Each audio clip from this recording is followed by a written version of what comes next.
We are taking you along on the journey to Paris for the 2024 Summer Olympics here on 11 Alive and NBC.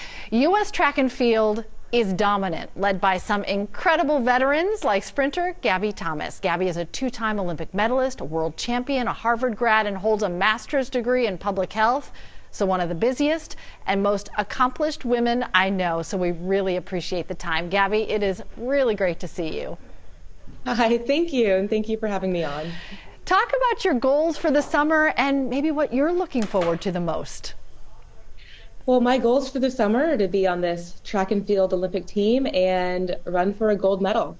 But mostly it's to have one of my best seasons to date. I'm really excited because it'll be my second Olympics, and I feel great and I feel fit, and it'll be kind of a normal Olympics compared to our last one. So I'm excited to share that with all my friends and family and the fans. Yeah, you're coming off some great momentum. What an awesome season you've had. And you talked about your first Olympic experience, and this would really be night and day. You know, the moniker for Paris is Games Wide Open. So for you to have the opportunity to have family there, friends there, full stands, wow, what will that mean to you? It'll be really special. You know, we work so hard for these opportunities, and we work so hard to be there. A lot of people don't see what goes into the few seconds that we're sprinting on the line at the Olympics, but we've been training for years for this. So to be able to have that moment and share it with everyone who's loving and supporting us is going to be amazing. Also the energy, just the energy of having all of those people in the stadium, it's going to contribute really well to, I think, our performance. No doubt. And you talked about that day in, day out grind, dedication, year after year after year. Is that why it is so impactful and magical to wear that Team USA jacket? Absolutely. Absolutely. I mean, it's such an honor because there's so much that goes into it behind the scenes. And, even right now in March, we're training every single day, just keeping our heads down and working really hard.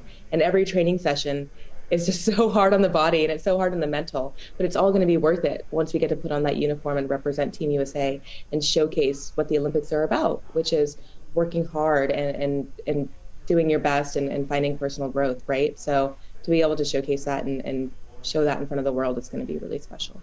You know, and one way the world's going to watch is seeing that opening ceremony floating down the Seine River. That sounds pretty amazing, doesn't it? I know. It sounds incredible. I'm so excited. And to be able to celebrate the cultivation of hard work in a city like Paris is going to be amazing. Yeah, pretty cool how everyone will be able to line the river and watch. And the way that the Olympics brings the world together, I think it's so significant any time, but maybe more so in these times, to have that sort of carved out time of peace and international unity and all these countries coming together on a world stage. Exactly. I couldn't agree more. You bring a lot of experience into the 2024 season. How important is that, when you think of maybe 2016 when you were a freshman in college to all that you've gone through between then and now? What do you draw on the most? Yeah, it's really funny that, in 2016 we had Olympic trials and I was a freshman in college at Harvard, and then 2021, was my first trials as a professional athlete, and not knowing what I was getting into and not really feeling the pressure of an elite athlete because I had nothing to prove at that point and I was just excited to be there. And now coming in as a vet, having a few medals under my belt, having a couple of major championships under my belt, it brings a sense of confidence that I hadn't had before. There's definitely added pressure, but I really feel like I know what I'm doing and I know what I expect of myself. And in a way that's a little bit more fun because I'm excited for myself and I get to prove and show to myself what I'm capable of. And also just being able to inspire the girls who are watching. I was looking up to these runners in the past years, in the past championships, and now I kind of feel like people are looking up to me and people are looking to see what I'll do. And so, that's its own responsibility, but it's a really nice feeling. There's no doubt there are a lot of people looking up to you. I think about especially the little girls who love track and field here in Atlanta, where you were born, where you grew up, looking to you, cheering you on. You have a lot of people cheering you on in Atlanta. I think it's maybe serendipitous that you were born in Atlanta the year that we hosted the Summer Games in '96. What a cool start to the story, I guess. Isn't it? I've thought about that as well. I think that's really funny. So you lived here until you were 11. Talk about your elementary school, and then you went to Pace. What are your memories of those times? I actually do remember pace is where I discovered that I was fast because I remember we would go to this indoor track for our gym session, our PE, and we would just do like a few laps for exercise. And I was so fast, I remember all of the boys wanted to race me just to see if they could beat me. And I beat all of them but one. But I would beat the fastest boys in my third grade class. And that's when I knew that I was very fast and that I should be running track. And I'll never forget that. That kind of got me my start into running. So I just remember those fun memories and just so many friends that I made at Pace. And actually a couple of them I'm still friends with, and they live here in Austin, Texas, where I train. So really great beginnings. What an awesome story. You know that one boy only beat you because you weren't training yet. Exactly. I should hit him up and challenge him to a race today. Because soccer was your thing first, right? Yeah, that's right. Soccer was my first love. Mm-hmm. Starting when you were 5. When did it click for you, Gabby, that you said like you knew you were fast that moment Pace? When did you say this could be a career? Oh gosh, I didn't know that track could be a career ultimately until it became one. And so I was running in college and I had broken the NCAA indoor collegiate record in the 200 meters, and I won an NCAA championship, which is something that was uncommon for Harvard sprinters. And so immediately after that happened, I got a lot of interest from agents and marketing execs to run professionally. And so suddenly my life had changed overnight and I had become a professional track athlete.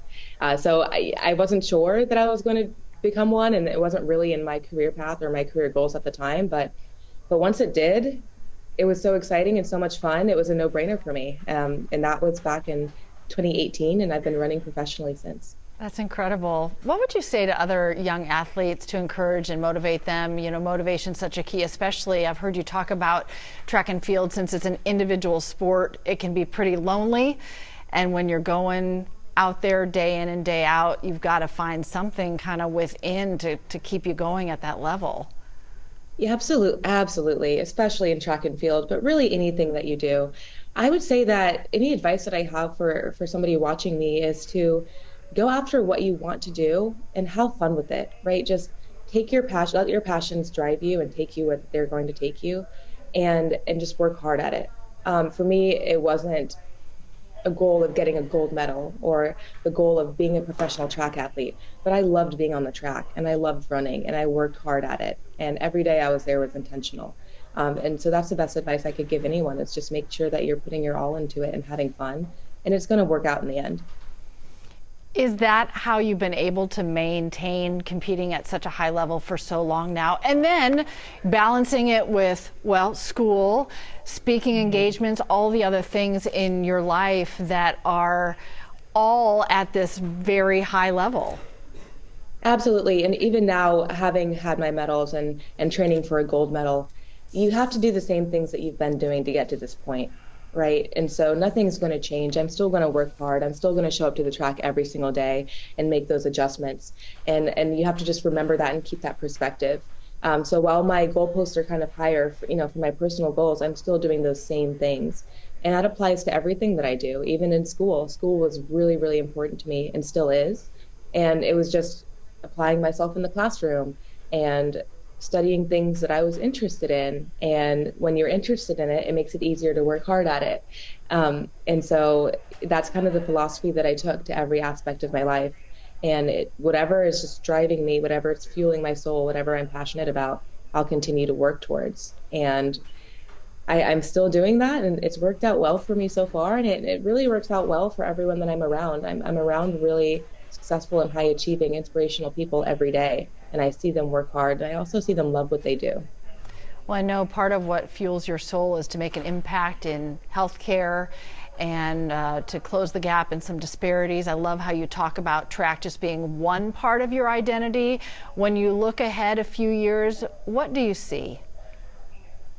It's funny when I get that question because I think about 5 years ago, I didn't even know that I would be an Olympian. And so things change so quickly. In 5 years, I do expect to still be running just because I love it. And then we have the LA 2028 Olympics coming up after Paris 2024. And it feels so long from now, but it comes up quickly. But I definitely expect to still be in healthcare. Right now, I volunteer at a healthcare clinic in Austin, and we provide access to healthcare for people who don't have health insurance. And that's really meaningful work, and they do such incredible things. I mean, we're providing appointments, dental care, care for their children, anything that they need that they can't get.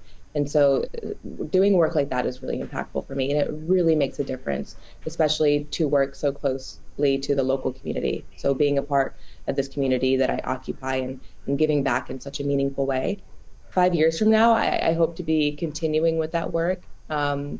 Maybe running more programs, maybe moving on to a different clinic. I'm not sure, but right now I'm happy with the work that I'm doing and hopefully just continue. You know, I'm so glad you brought up LA 2028. It will be here fast, and how incredible to have the Olympics back on U.S. soil. I know the mayor of LA was in Paris this week to talk mayor to mayor about getting things ready and all that comes with the logistics. That is going to be pretty incredible. I know. It's a really exciting thought, just to have the Olympics back here in the U.S. I'm so excited for Paris right now, but it's so hard not to even think ahead and get excited for something like that. So hopefully I'll be there for both. LA 2028, I definitely plan to still be running, and I'm excited for that.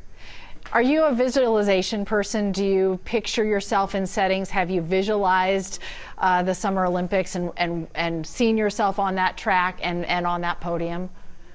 100%. I'm so glad you asked that because that's such a fun question. A big part of my preparation for racing is visualization, and it's part of like the meditation that I do before my races. And so the few days before every race I do envision exactly that. I envision myself on the track.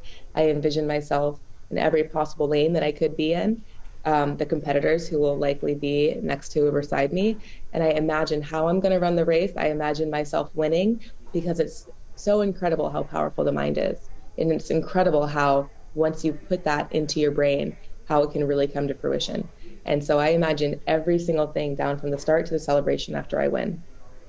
For those of us who've ever only been in the stands, can you help us understand what it feels like to cross that line? Crossing that line, I mean, it's such a sense of accomplishment. Win or lose, just getting on the line itself is an accomplishment. And then putting your all out there to compete. It's just so much that you're giving to the track and so much what you're giving to people who are watching. And once you finish, it's such a surreal feeling. Usually of happiness, hopefully of happiness, but such a feeling of accomplishment and excitement. And it is really special. Awesome. Brag a little bit on Team USA. I mentioned that Team USA is dominant. It is the powerhouse of the world. And so talk about Team USA and maybe some athletes we should really be watching or favorite relationships you've built, friendships along the way. Yeah, I mean, Team USA is one of the hardest teams to make. We always say that. It's a really cutthroat qualification process, but that's because we have such a deep team and such a deep pool of talent, really, really hardworking individuals and athletes. My training partners who I train with are incredible, and the reason why I moved to Austin, Texas, Tamara Clark, Celera Barnes, Lena Irby. But even on the men's side, we have some incredible and exciting talent to watch out for, like Noah Lyles, who's becoming such a star of the sport and so much fun to watch, Christian Coleman. And so Team USA is just incredible and such an honor to be a part of. And we love wearing Team USA and throwing on that uniform after so much hard work. So I'm excited to be a part of that. Really appreciate the time. And you know, Atlanta always claims you and loves you, so we're always cheering you on. I hope you feel the force of our good energy from here all the way to Paris. Thank you. I appreciate that. All right, Gabby, thank you so much.